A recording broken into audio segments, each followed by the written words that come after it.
Welcome to the Under the Hat podcast, the show where we talk about everything and anything that is top of mind in education. The goal is to provide meaningful conversations to what is currently happening in our classrooms. Stories, pains, moments of success. We want to hear it all. Hey friends, welcome back to Under the Hat. We're sitting here in episode 76 and we are super pumped and thrilled to be here with you. As always, I'm your co-host, Steve Martinez, and I'm joined by Sophie Youngs. Hey Steve, how you doing today? I'm doing well. I have just had good vibes with us closing down March Madness. Super good engagement this year. I felt like the improvements we've made kind of really paid off in the sense of like what people got out of it, what the presenters got out of it. But yeah, that's what's been on my mind lately. The research that we weaved into it this year. I'm a little bit of a data geek, so I love seeing those numbers and why it's actually going to be working type of thing. It was a good free PD over 2 weekends. It was really great. Oh yeah. And so for those that are curious, we have been getting the request of like, Steve, Sophie, where are all those videos? And so we are working on something to kind of package it all up to post. And so you'll be getting that online. John over on the Edu Protocol side, he'll be getting that for those that are Edu Protocol Plus members. I believe that's the correct verbiage. So yeah, just stay tuned for all that. Yeah, super exciting. But today, what's top of mind for Steve and me is how today's guest didn't just survive high school note-taking struggles, he built a way out of them. While most sophomores were just trying to pass classes, Anthony Beckett was already deep in the trenches building Markify to put the whiteboard on every student's desk. He spent over half his high school career refining this tool to make classrooms more inclusive, taking his vision all the way to the big stages at ISTE and FETC. Now, a college student, Anthony is proving that when we empower students to solve their own problems, the entire education system wins. Anthony, we are thrilled to have you here. Tell us about your educational journey. Yes, thank you for having me, of course. And I feel like that just covered pretty much all of the main points. I'm not going to lie,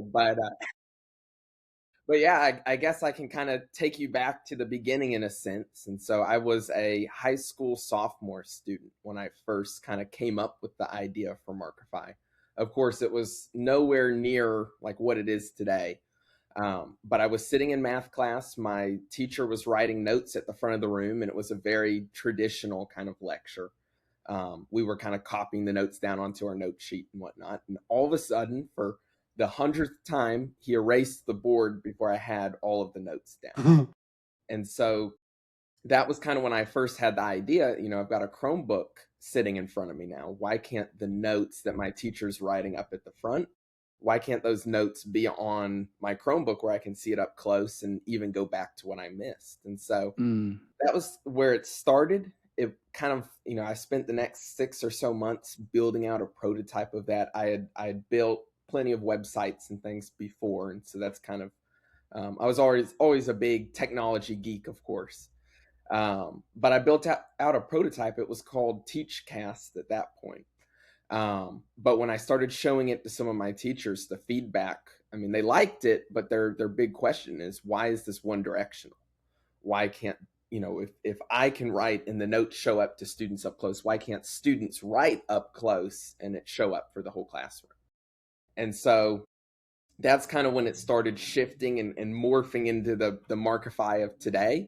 Was I started, I built that into it. And so now students had tools and the teacher could grant them editing access where students could come in and start writing on their Chromebook. And a big realization was the fact that this opened up the door and kind of expanded so many students' comfort zones, right? Because a lot of students who were afraid to get up in front of the classroom and write on the board in front of everyone now felt comfortable answering things and participating in the class.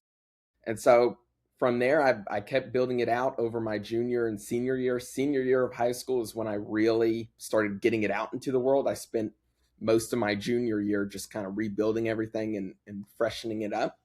But I launched Markify my senior year in my own school district, which was a really fun experience. Of course, there was some struggles. The tech department did not want to approve it, but when they finally looked through everything and found that I had done all the security precautions and all that were required, they approved it, and I was able to get a lot of my own teachers and teachers at other schools using it. Of course, I have to also call out and thank the EIC, or Entrepreneurship Innovation Center, which was a fantastic program at my school district. And they kind of helped me get in the door in a lot of places throughout Tennessee, which is where I'm located. But I continued it after graduating high school. I did a gap year, and so I focused that whole year just on Markify, seeing what I could do. But I think the biggest thing, which I'm sure we'll touch on more as you guys ask questions and whatnot, but I made the decision during that gap year, or I guess last year, to make Markify completely free for anyone to use. And so I ended up pivoting because I was just not happy. I went to a lot of conferences and a lot of schools and presented, and there were teachers that were like, I love this, I want to use this, but there's no way my school district's purchasing this. If they were to purchase this, they're probably not going to renew it a year later, and I'm going to waste months learning something that I can't use anymore. So I ended up making it free. But of course, to please my mom, in a sense, she's like, all right, if you're not going to make money off this, you got to go to college. So now I'm a college student. So the downside is I can't work on Markify as much, but I've gotten to learn from so many different professors here and kind of look at Markify for the higher education segment, while also looking at building out kind of the company side of things, which, I'm very much on the education end and the product end, I guess you could say, more than the business end. But it definitely has been fun and interesting, kind of learning the entrepreneurship side as well, right? Of how can this turn into something sustainable that I could do as a full-time career, or even grow into having multiple other people working at it, right? So yeah, that's kind of the whole journey up until now, in a sense. But yeah. So can I just say that being someone that used to teach sophomores, Oh, I interesting twist. sometimes, yeah, sometimes it's like, oh, can you just put your name on your paper? So when I hear your story, it is insanely impressive and innovative.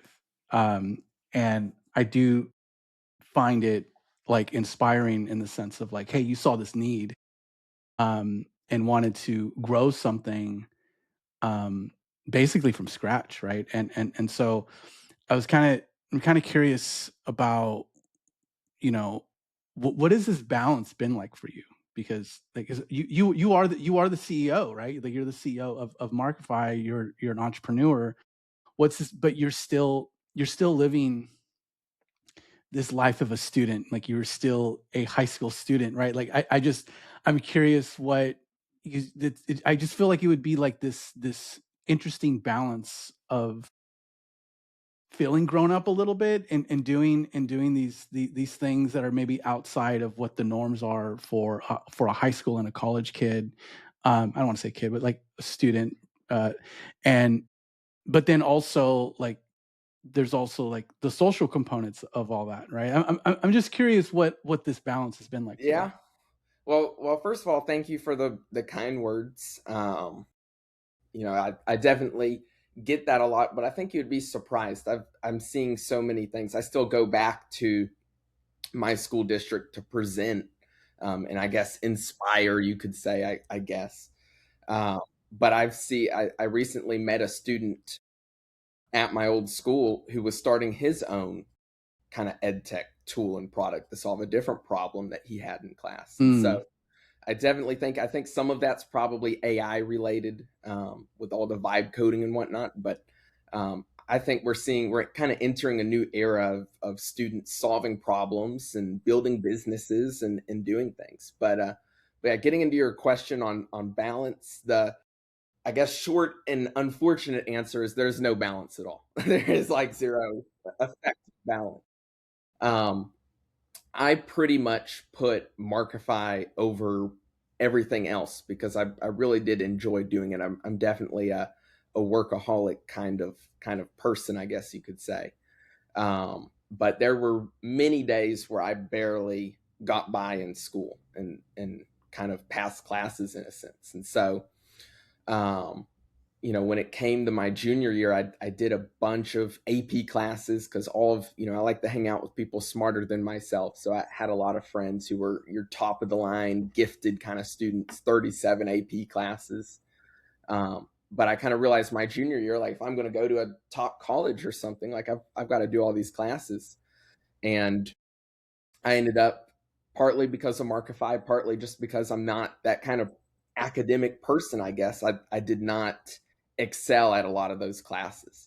I passed, but I didn't, get 99s and all of those, I didn't get 5 AP score on most of the tests. And so I kind of realized at the end of that year, it's kind of like, do I want to continue trying to put as much as I can into these AP classes in school and do my best to try to go somewhere, or do I want to kind of gamble everything on Markify, which is something that I actually enjoy and like doing? And I went that route. And so obviously I picked Markify. And so my senior year, everyone around me kind of thought I was crazy. Like, why are you working on this and not trying to focus on school? But I did the bare that I could, the least amount of work that I could my senior year so that I could focus everything on Markify. Of course, I did the gap year, and that was just phenomenal, not only for Markify, but learning kind of about myself and what I like doing. But the balance has always been very much on Markify. And then when it comes to the college era, I guess, I struggled a lot. I could tell stories all day long about the craziness that I have experienced here. When I first came, I was obviously in a dorm, and just the craziness that I experienced there, the all of the illicits that you can imagine were present, but I was never really a party kid in a sense. And so eventually I was able to move out of that environment and get an apartment where I am now. And that's been great because I've been able to once again kind of put the focus back on Markify and back to being able to work and do the things that I need to do for it. But it's definitely an interesting thing because I think a lot of people, they get excited for like a college party or something like that, right? They're like, let's go party, let's go get drunk or whatnot. But for me, I just am not excited by any of those things. I'm excited, sort of what you were saying, Sophie, at the beginning with the analytics. I'm excited opening up Markify and seeing 1,000 teachers using it a day and benefiting from it, and then hearing feedback from them. And so I think that's why I'm able to justify working so much on Markify. But yeah, I pretty much do what I got to do to pass college classes, and then I put the rest of the time in Markify. Sometimes not enough to pass the college classes. um yeah, this is super interesting. So like I have, and this is where I believe that, you know, more authentic learning experiences need to be just across every classroom, right? And Exactly. you were probably in the situation where, and maybe not, but like you either were had a fight to build something like Markify, or you just had the means to do so, right? And there's so many, like you kind of mentioned, like there's others that are out there that are looking to build Edtech solutions. Um, but like that, very well, that work could start in classrooms, right? And Absolutely. Yeah. and to me, that's where, when I hear and see pushback on, whether or not project-based learning is effective, I'm like, this right here is an example of it becoming real life and not just something that ends at the end of a grade book. Um, and so I don't know. I just applaud you for putting yourself out there and doing that work. Um, I Real, may have real. missed. It reminds me, I did a session with Thomas Furman, who I don't think is too prevalent in the space, but I did a session with him coming up probably a year ago now, and we did it on project based learning, and it was on that very topic of project-based learning doesn't have to mean you do a quick project for a week and then the assignment's over. Like, this can be something that lasts a whole school year. This can be something that lasts multiple school years. This can be something that, in my case, turns into a business in a sense later. But that's what gets me so excited. I mentioned at the beginning about the EIC opportunity that was at my district. That's something that's starting to show up at more schools, and I think needs to be. And, we're seeing a lot of stuff come out, and a big thing from that, like, not a whole lot of people leave that running their own business like I did, but a lot of people do leave programs like that confident in presenting, confident in marketing and things like that.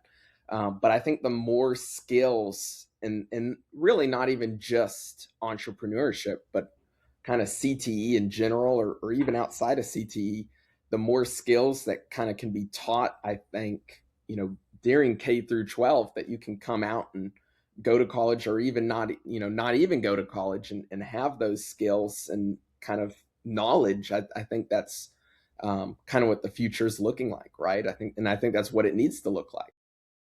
Yeah. Yeah. I may have missed this earlier, because like in the middle of not in the middle of it, like you were explaining, because like your journey and everything else, my daughter was out there, I had to go handle that. You may have touched on this, but where is, I don't want to say the crossroad, or maybe like how the two are related, but what you're doing as a college student with respect to your degree, like how is that aligning to Markify? Like, are you like finishing college and then maybe branching out? Like, how are you taking that college experience and helping that lift up Markify like later on? I'm just curious how the two are intertwined. What's your degree? Yeah. Yes.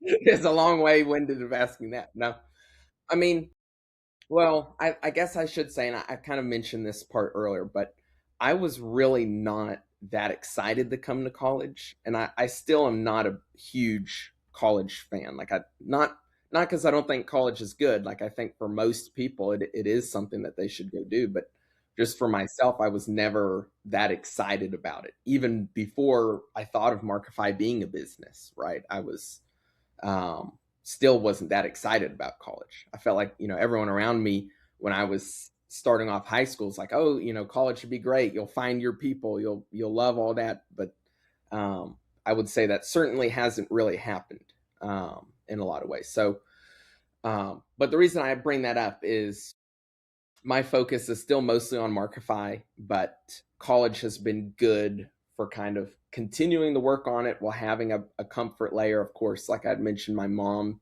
is a very big advocate of college, right? And she's grew up her whole life in a lot of ways disadvantaged, and wanted her kids, me, to have the best chance of success. And so she had always looked at college as being the way to do that. And then I also think part of it is she never really fully understood Markify or what it even was used for, right? So she was always wanting me to go to college. So I promised her during that gap year that I would go to college and at least try it out and see what develops from it, right? Now, in terms of getting a degree or not, it really just depends how Markify goes, right? If it works out and it's, I'm having to go to too many conferences and whatnot, as we were talking about before starting this meeting, to sustain it, then I would put Markify over college. Like, I'm not even afraid to really say that. But if it makes sense to get a degree and finish that out, then I'll do that as well, right? I'm open to whatever's going to work out. Now, the degree itself, currently I'm studying business management. So I might change that. I also might do a minor in education, just because I want to learn more about teaching and education in general. But I will say it has been fascinating kind of learning about management, and in the future, if I was to bring on people with Markify, what that would look like, right? And how do you manage a team effectively and make everyone feel, the first class that I did in the first semester was kind of talking about how do you motivate employees? How do you make them feel a part of a company and not just getting a paycheck, but something that they want to actually wake up and show up to, right? And so it's definitely been fascinating learning about that. So like I said, it just depends how it goes. But I do think one factor that might make the decision is they're very much pushing internships. I think a big kind of theme of today is that a degree is just not enough anymore, I guess. It's, as we've always known, right? It's a piece of paper that says that you've gone to these classes. Mm-hmm. But experience is very quickly becoming the new kind of metric, right, of what employers are looking for and what everyone's looking at. And when I'm doing Markify, there's just no room at all to do internships. So at some point, it's going to get to a decision, kind of, two paths in a sense. So keep doing Markify, keep working on that exclusively, or start looking at those internships and then Markify. By no means would I ever stop working on Markify, but it would kind of quiet down and not be the main focus anymore. But at least as of now, I'm more looking at the Markify path, of course. You mentioned what it would look like to hire people and things. And I'm wondering if you had thought about like what department would that first hire be? Would it be in sales? Would it be in marketing? Would it be in development so that you're not building as much? So what do you think that first hire would be? Well, it's hard. I will say I did actually bring on somebody to Markify, a partner, not a hire per se, but someone to kind of help out with some of the business end of things. And so I think development is pretty much covered for now. I'm sure eventually to reach a point where I can't focus on that. But I would certainly imagine some kind of marketing, sales kind of direction probably would be the first person. But we'll have to see. A big part and kind of why Markify has been sustainable up until now has been professional development. And so I could see bringing on some kind of trainer to kind of train people on Markify and things like that, and also get paid from the school districts to do that PD, to kind of keep getting Markify out there. But it really just depends what's needed in the moment, I guess, for what I'd get. But most likely somebody more on a people end, I guess you could say. Yeah. Yeah. I mean, like, it's all about like, it's that investment, right? If you're that initial investment, what's going to get you to grow? And that's certainly interesting. You had mentioned before about like, having a minor in education, learning more about education.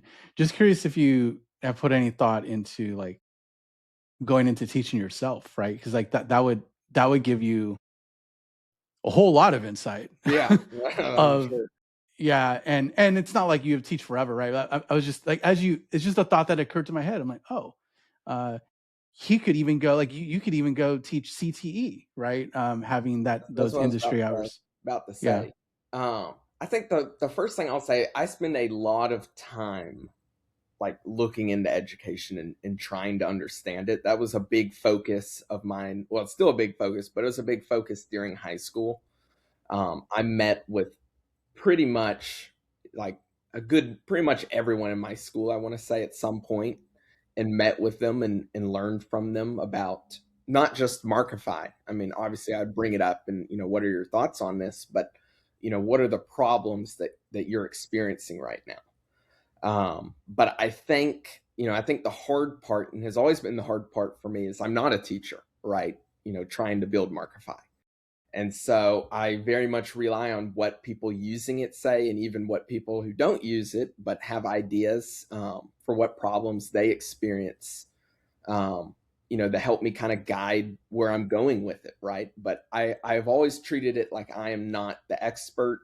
When I was at NC Ties 2-ish weeks ago, I did a session of it. That's a great conference. Sorry, go ahead.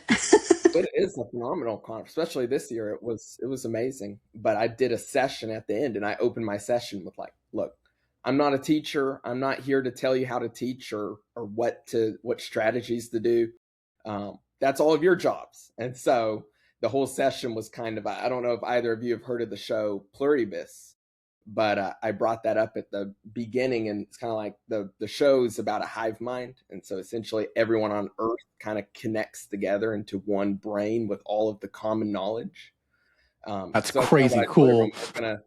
Yeah, it was a crazy show, but that's how I opened it. And I told everyone, like, we're going to use Markify, we're going to collaborate on it, and we're going, hopefully by the end, all of you will have learned something from someone else that was in the room, right? Mm-hmm. But I want to make it clear, like, I've never thought of myself as an expert. Now, in terms of teaching, I think I would love teaching. I've done a lot of summer camps kind of teaching, and I've always been in the STEM direction, so kind of the CTE area.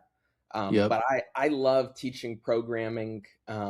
One thing that I did a lot before coming to college, now it's a lot more difficult here, but when I was home, was I went to a lot of STEM nights. And so I kind of did small classes of teaching robotics there and getting students interested in it.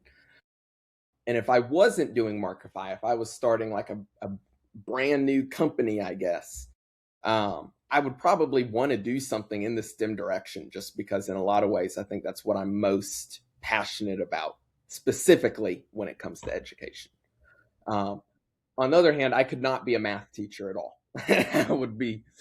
I understand. Yes. That would be hard. But yeah, something STEM or science route, I'd love to teach. Yeah. You know, that M in STEM is math, right?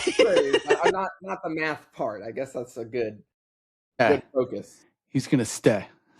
No, math is very important, by all means, but I could not teach it. That would be. You know, Dr. D, we had on here recently, she made a comment that I'm like really loving, and it is like, it's okay to know what you're not good at and to say that I'm not good at that. So you and Steve can say that you're not the best at math, but you are still math people. Coming from a math teacher, you are still math people. No, I like math a lot. It's just when it comes to teaching it. Yes. It's different. Hard. Yeah. Getting others to understand what's in your brain. Exactly. And for some reason, I'm really good at that when it comes to computers and programming. Like I've always thought like I'm good at kind of dumbing it down in a sense for someone to understand so that they can build a foundation. But you know, I think that's the hardest part of teaching, right? It's not just knowing the knowledge. I mean, I'm not going to mention names, but I had a professor here who was just like this. He knew all of the math that you could imagine. I mean, he was studying like theoretical math. But when it came to trying to explain it, that was kind of where a lot of it fell apart, right? So and it's not even math teachers that are like that. It's just you go into a university presence. They know they are an expert in their content area, but many of them never went through an education program to learn how to teach. So, and that's a struggle that we go to at any college or university that you go to. They are experts in their content area, but they were never educated on how to teach, and that's why they have there's like a little internal teaching and learning offices or coordinators or whatever in universities to help those teachers learn how to teach. And that's a whole thing all in itself. But just learning the strategies and whatnot. And it's a whole other thing. I could talk about it for too long, so I won't. But my current English professor here, she just landed her first teaching role. And so it's an exciting dynamic, I guess, being at college, because as much as I hate the bad parts, like a lot, at least the bad parts, in my opinion, I know for most other people, they're not, but it's been great. And I've liked the entrepreneurship program here, but I've loved meeting future teachers and talking to them and getting their thoughts on Markify and what they struggle with. And we're entering kind of a new era, I guess. I feel like I've said that a lot. Era is the word of the day. But we're entering a new world where a lot of the new teachers have used technology their whole life, right? And you know, now they're looking at how can I incorporate that into the classroom, into teaching. And And I also think it's going to be a new struggle with technology, with so many students being engaged all the time with their short feed video, right? And so Mhm. it'd be interesting to see kind of where ed tech and education in general goes.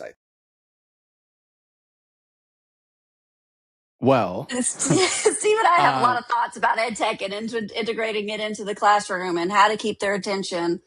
yeah. And some of it isn't necessarily to use more tech. Some of it is to teach better, do better activities, do PBL activities, do more engaging lessons, that the core of it is more engaging. It's not the tech that makes it engaging. It's what you're asking them to do that is more No, engaging. I don't think technology alone. I've yet to see a case where technology by itself has made a meaningful difference with teaching, right?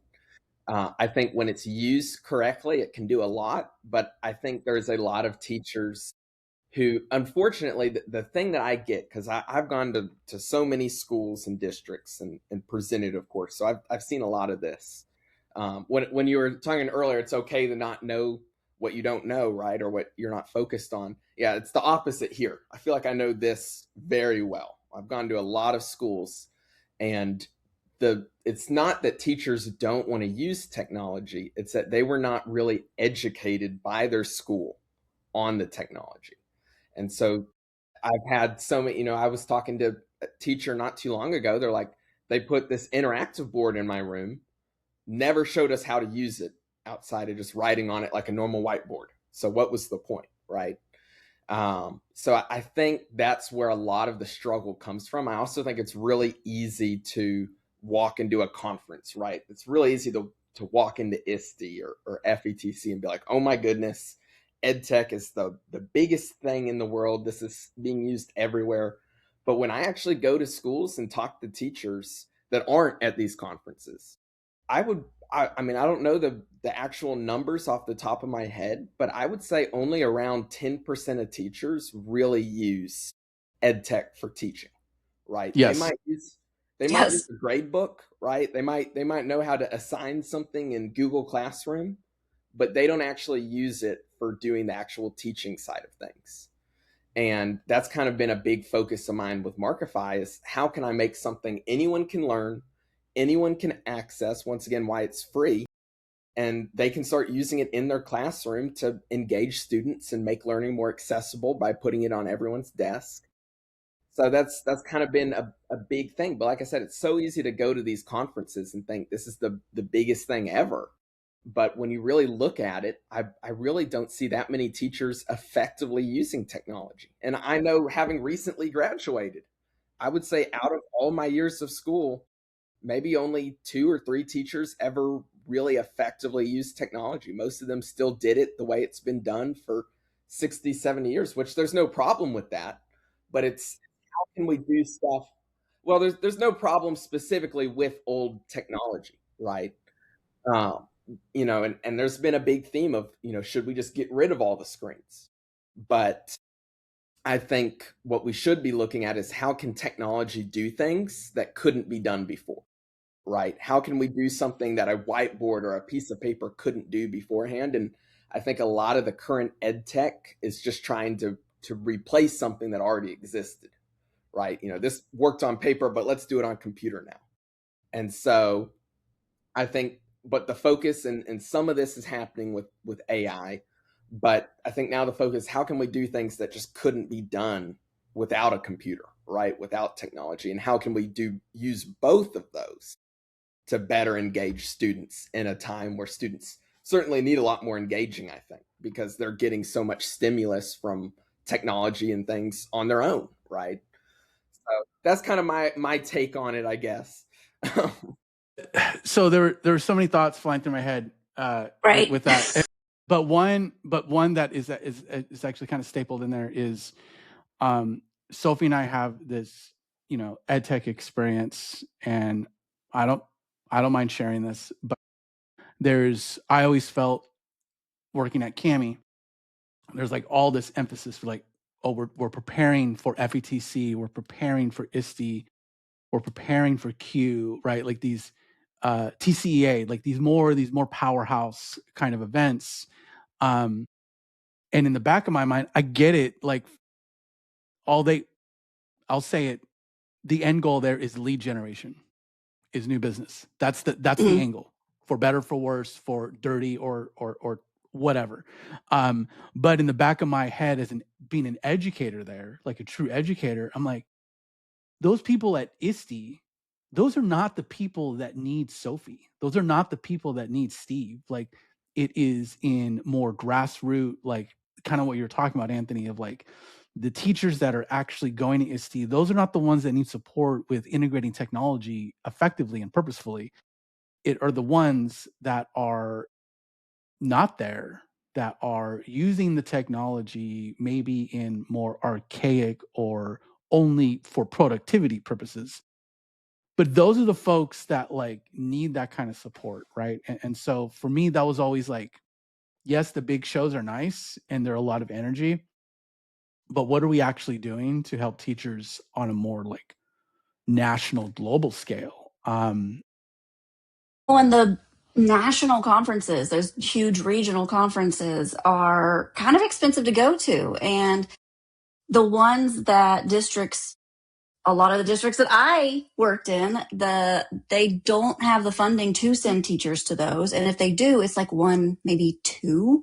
And then they're supposed to come back and spread that information maybe to their entire state, because there isn't enough there. So the conferences in my area, I'm in West Virginia, that teachers tend to go to are the state ran ones. So if you're going to penetrate my state and maybe even some Tennessee states, you're going to go to the ones that are ran in state, because doesn't Tennessee have like those, or was it Kentucky that has like, and Stephanie went on a road trip. I don't remember if it was Tennessee or Kentucky. And it was like 4 days and each region had basically the same conference, but they like went to each region. And that's how you're going to reach the majority of those teachers. It's the ones that like the districts are putting on. It's the ones that the state is putting on. It's the one that the regions are putting on, that most of those teachers that need the most support are going to see the new stuff. Because I can't tell you how many teachers that I know that aren't on X, that are not in groups on Facebook, that are not, they're only doing the tech that is required by them to use because they have to, because the district is saying you have to. They're not going out and exploring other tech to see what could be done. Well, what I think you're really hitting on, and I'm sure you know this very well, having gone on the exhibitor end of those conferences, but the big conferences are not really geared toward teachers. I mean, there might be some that show up, but they are geared toward the administrators, the tech coordinators, and a lot of it, I don't think I'll get in trouble for saying this, but a lot of it is very much how can we sell, and like, I won't mention names of companies, but I saw companies on that floor, and I'm sure you've seen this too on your own experience, who their only goal was, how can we get this superintendent or this administrator to buy this, without even looking at teachers using it, right? They're just, how can we look appealing enough that they buy us?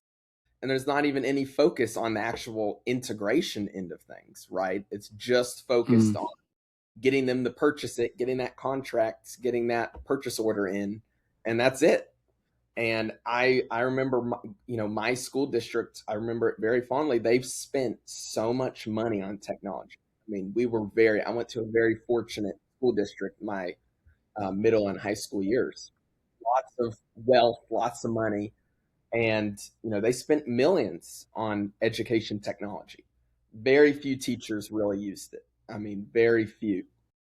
Our school district bought Cami, for instance, for everyone, pretty much for all of the teachers, but I can only think of maybe 5 to 10 out of the like 90 or so teachers at my high school that used it. So once again, that comes right back around to what I was saying before about 10% or so of teachers really using this technology. But there's just not a lot of focus on the integration. Now, this year was the first time I went, or I guess, yeah, this is the first time I went and exhibited at FETC. Up until then, all I've done is small state conferences because of what you said. That's where I've had the most success when it does come down to money, because at the end of the day, it's a capitalist country, right? It comes back down to running a business.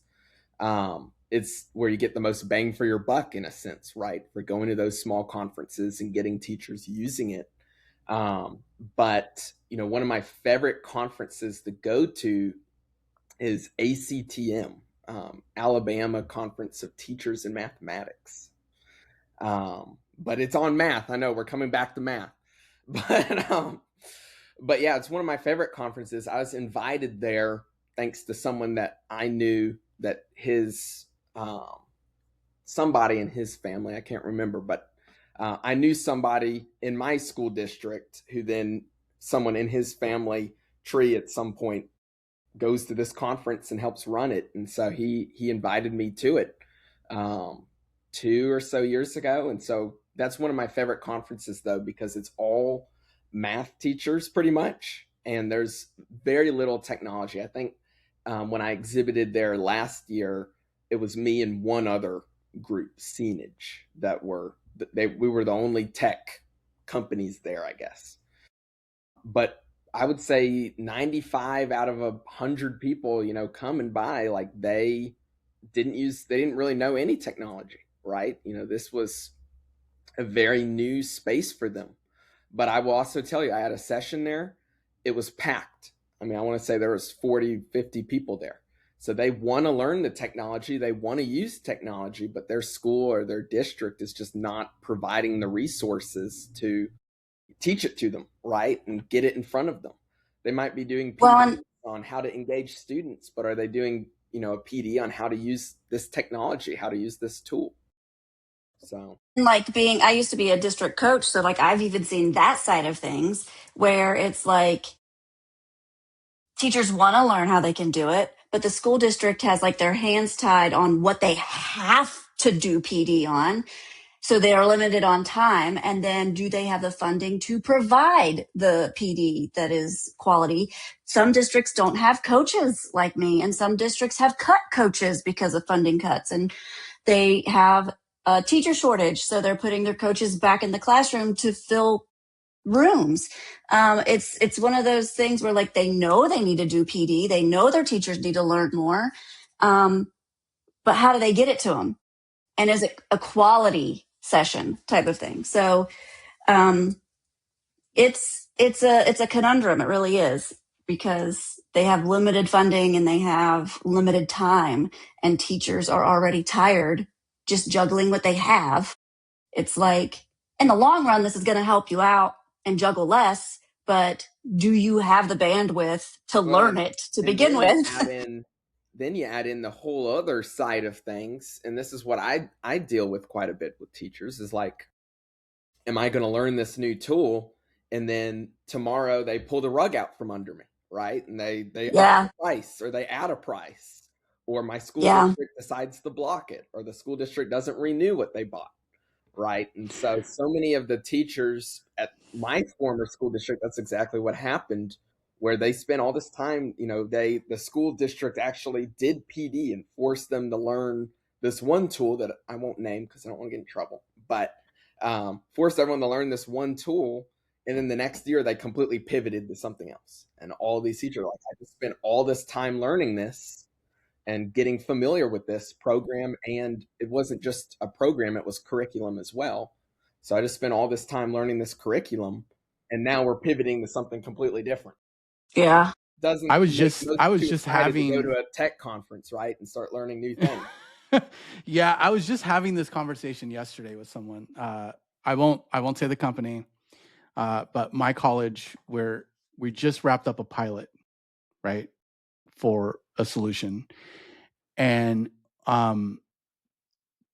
we were having a hard time getting folks to, like, in different departments, right, because it would serve like a wide net of things. Just getting like, we had one department where like they felt uneasy, and this is not me like being gossipy, or like it's this is a real thing, where like they don't feel comfortable investing time into a tool that may not be purchased.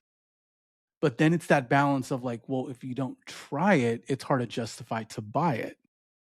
And so it's like this it's Catch forcing absolutely. 22. teachers. I've seen that Yeah, myself plenty of times. yeah, That and is it's like, very true. and that happens more often, less often in my space at the college level, but certainly in the K through 12 of just like teachers are like, I'm not gonna build curriculum in something. I'm not gonna build all this stuff in Cami uh, if I don't know if we're actually gonna buy it, right? And so it's a tricky thing. I would like to spend a little bit of time though, Anthony, talking about your tool itself though for what it is, because I I came across it around the time that I quote unquote became an edu guardian, even though I didn't finish the application process. They just still let me in. But but so and I looked into Markify, and so I've been using it on and off for a little while now. And at my college, a colleague of mine, the coordinator of CTE, she was like, "Hey, I have to teach this class, the CTE class, and I need them to collaborate, not on a slide deck." And she was like, "I don't have a Cami license, so that's out the window." She got into Padlet and she was like, "It's just way too much. I need this." Like, it was like hours before she had to teach. And I was like, "Let me show you something." And I gave her Markify without even a whole lot of coaching. She was like, "Oh, this is it?" And I'm not saying this is it in the sense of it like, "Oh, it only does this." I'm talking about like learning it, like it being intuitive. And I realized there are other use cases on it, but like the thing that I really appreciated about it was just the collaboration piece and how thoughtful it was from a classroom management piece, even like where it's like, oh, I can feature control, if I can use that term, of like control what they can edit, what they can't. Um, and so just interested to hear more in terms of like what people don't know about it possibly, and maybe like what is fairly new. Yeah. Yeah. And so I feel like you hit it on the nail pretty much, hit the head of the nail with your story there. I mean, that is pretty much in a lot of ways why I work on it and do it is, hearing stuff like that from teachers. The exciting thing I'll say really quickly was this year at NC Ties, going back there, it was so exciting because it was the first conference that I've gone to where people knew about Markify and like really used it. And so most conferences that I go to, maybe there's like a couple of people that have heard about it, maybe 3 or 4 that use it somewhat regularly, and then maybe there's some edu guardians who are really supportive. But that's about it. But NC Ties, I'd say probably 70% of the people coming by already knew what Markify was, and a good number had already even heard of it before. That's so fulfilling, right? Like when you're doing something and like people already know about it and they're like, "Oh yeah, I love market." Like that's really fulfilling, right? And it was so interesting to hear how people were using it and what they were doing with it. A lot of it, of course, wasn't even stuff I had anticipated, right? But kind of hearing, how people had used it and then showing them the new stuff, which I think would be exciting to talk about in a minute. But yeah, so there's a big focus there. I think a big part of that too is Wake County, which is one of the largest school districts. Mm-hmm. They actually rolled it out district wide, and the main reason for doing that was, well, partly because it's completely free, but also because of what you were just talking about, Steve. With it's easy to use, and they were able to get it in front of their teachers quickly. Their problem was that they had put interactive boards into almost every single classroom. Right. And so very common story, I guess. That's pretty much what all school districts seem to be doing. But they put all these interactive boards, and most of the teachers were just using those boards as a normal whiteboard, right? They were just using it like a digital version of a whiteboard, not really benefiting from it. But these boards were getting old, and the company, which I will not name, I feel like that's a common theme this show. Like They're sunsetting their interactive, like the whiteboard, right? Yeah. Exactly. So they have decided they're no longer going to be updating their built-in whiteboard tool. And the tech department had to upgrade all of the interactive boards for security reasons. And so they very quickly kind of became the villains because they took this tool away from all of their teachers. And won't name the company, but as you can imagine, their goal is, oh, well, you need to buy new boards for all your classrooms.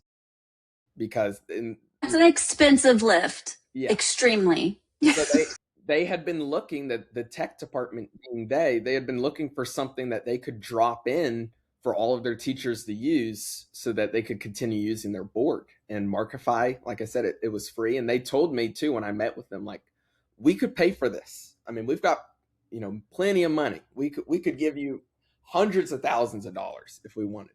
The problem is we need board approval to do that. And that's going to take 5 to 10 years to get. And so I told them, like, look, it's a free tool, roll it out.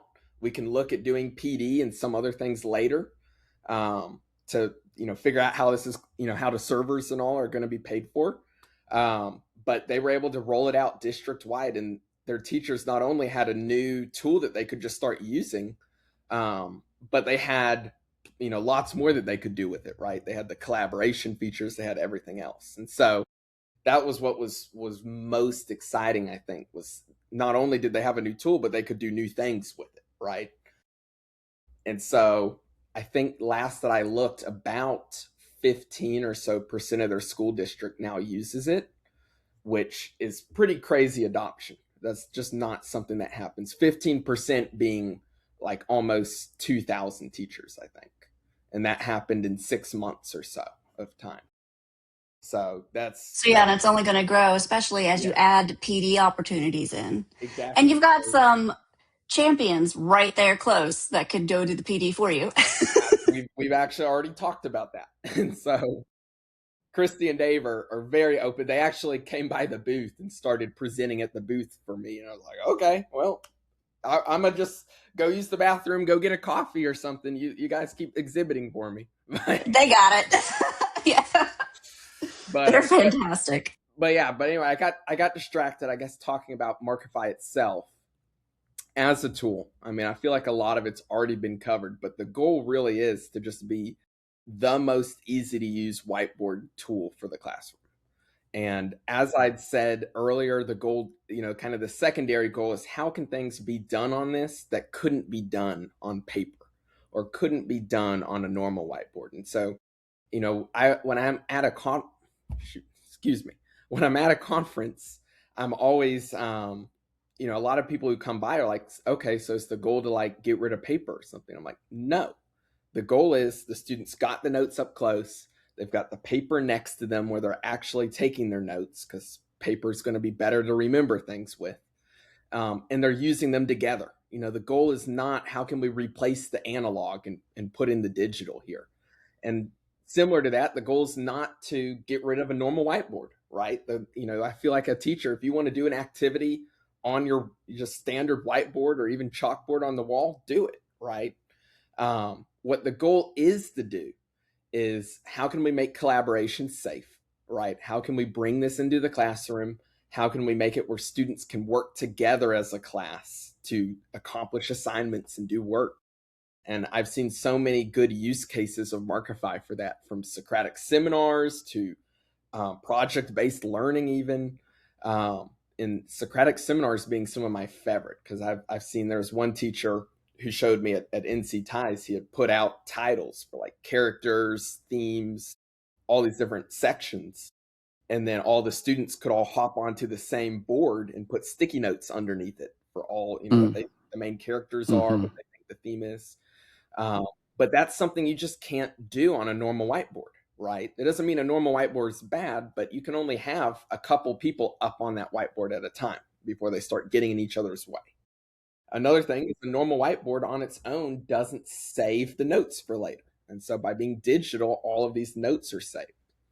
But then by far the biggest focus of Markify, at least up until now, has been the safety end of things.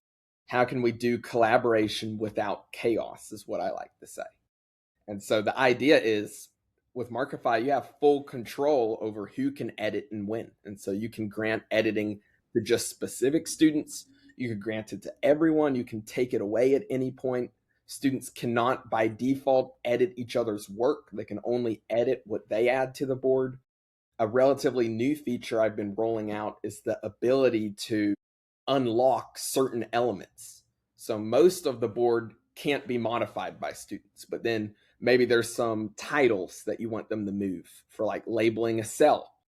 Those you can unlock and say, hey, anyone can move these. And now students can move and put those, but they can't like delete the PDF of the diagram, right? And so it's very much about the safety end of things.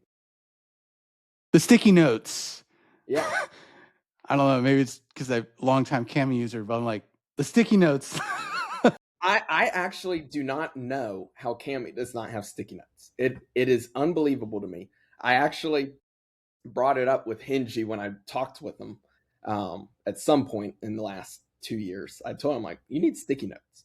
And they still don't have them. So I tried to give them a free card for what they had. But it's like... Yeah. Yeah, so just again, big shout on what you're doing, Anthony. Just really appreciate it. We are coming down close to the hour here. We have about 5 minutes left. We do ask all of our guests the same question, but curious what you have to say. It could be something that you've kind of touched on before, but what is under the hat for you? What is top of mind in education? What is something we should be talking more about? Yeah, well, I've actually, when you asked that or brought that up and said you were going to ask that question at the beginning, I thought of something and I've saved it to the end because I thought we should have like a special moment, I guess.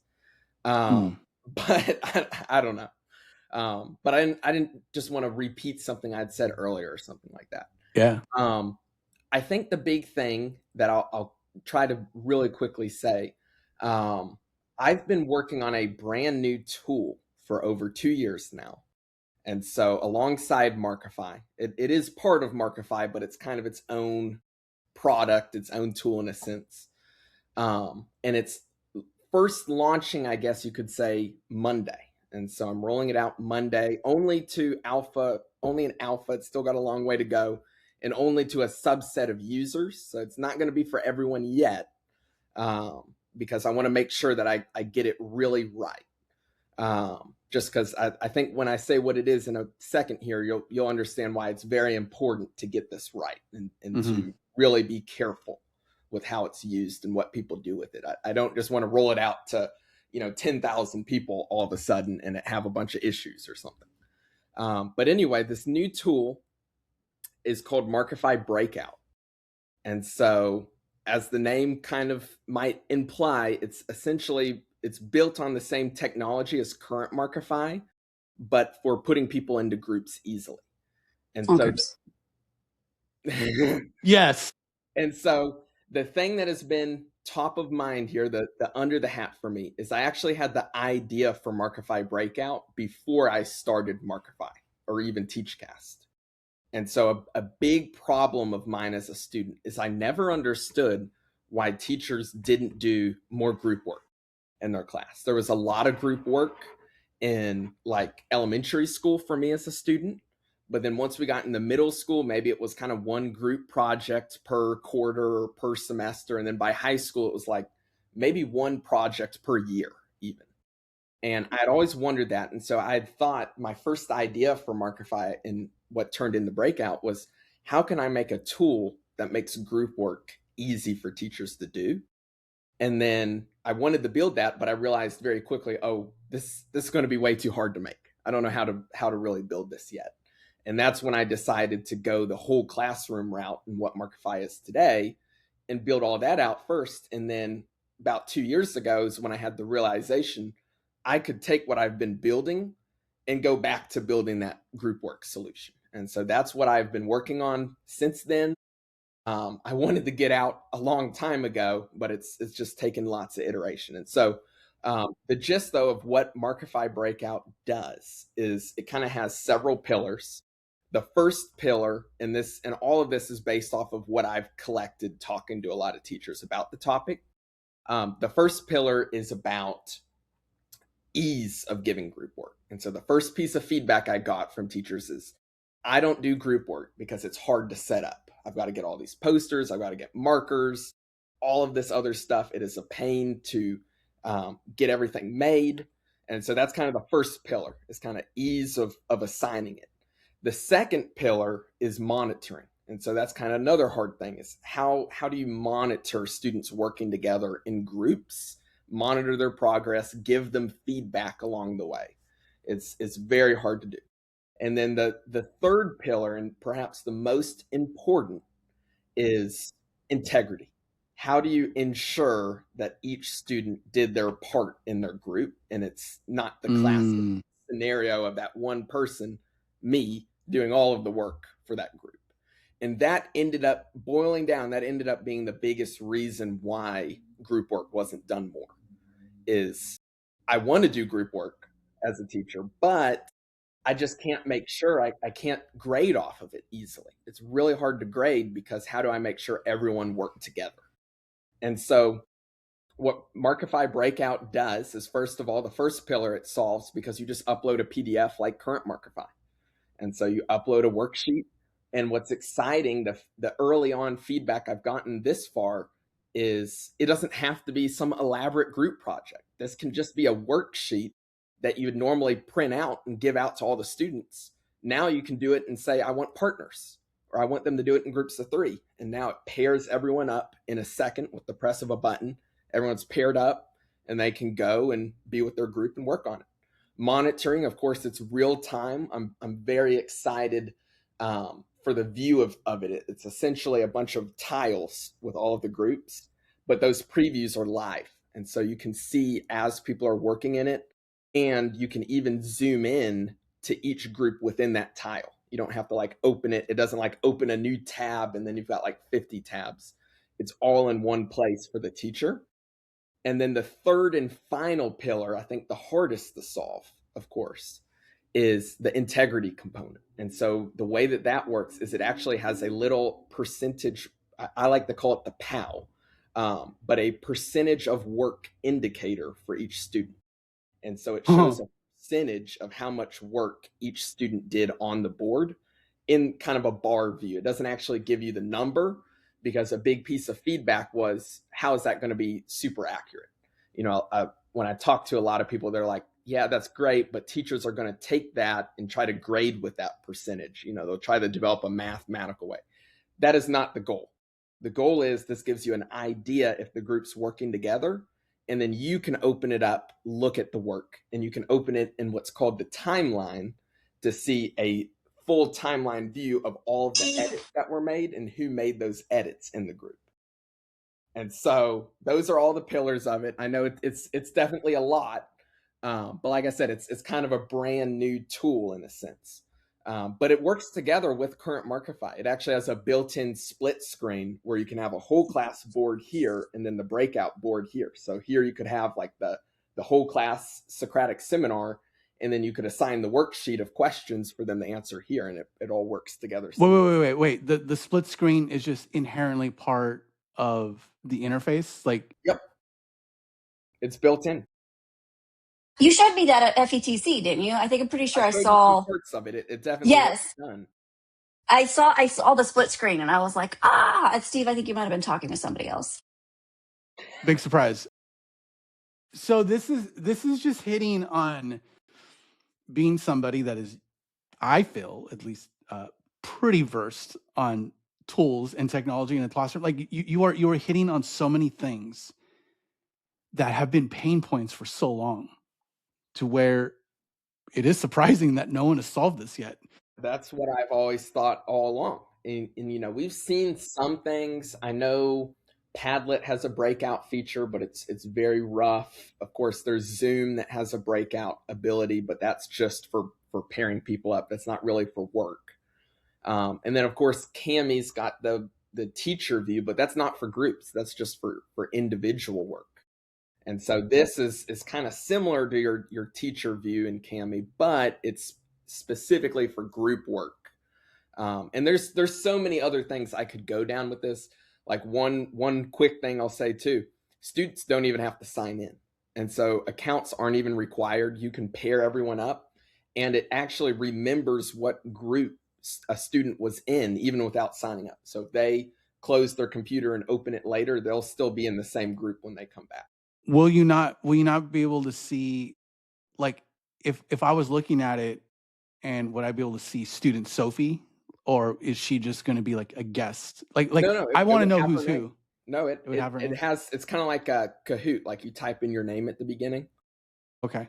But So then I could just say Frog Girl, and well, you would have to could, know that but, Frog Girl was me. Which but I would Markify know, also but supports account integration, so you can do it. You can do accounts as well, but it's just exciting because a lot of teachers want to use these tools and they somewhat trust their students. But they can't get their district to approve it, or to take months for them to approve it because it requires student sign-in. This allows teachers to just start using it immediately. Well, it also takes away that barrier for really young kids that struggle to sign in. They can just get in. Absolutely. If we had more time, I'd say let me pull it up and show you. But yeah, I thought I would drop the hammer at the end here. But yeah, that's what under my hat is group work and it being effective. Yeah, no, Love this it. is super exciting, and I'm excited to hear more, to see more on this. Anthony, Steve wants early access. I want early I'll access. give both of you early access right Yeah, now. But I'm very curious to have you back on more of like a demo type of episode. let's do it. I'm to down. see that. Yeah, I love that.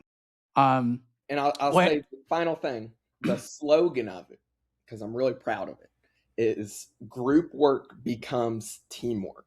And so that's very much hitting on the goal of it, is how can we transfer from group work, which I don't know about you, but when I think of group work, I think of one person doing all the work. I want to do it all. Yeah. Sophie. Yeah. But then she won't let me do anything. Yeah. How can group work. get people to work together on things and be excited about it? And so that's what's under my hat, I guess. Yeah. No, I love that. Well, Anthony, thanks a lot. Really appreciate your time. We'll have to do something like this again, with, like I said, more like a demo component of it. But yeah. So for those that are watching, listening, we really appreciate all of you as well. Continue to share that love for the show. We are, just so you all know, like, Sophie and I are about ready to close down this season. I think we'll go to the month of May, which is a little earlier compared to like what we've done historically. We are working on some things for season 4, so we kind of need the summer to rebuild some things. So just be on the lookout for that. But until next time, friends, keep your hats on, but your minds open. Bye-bye. Bye. Thank you.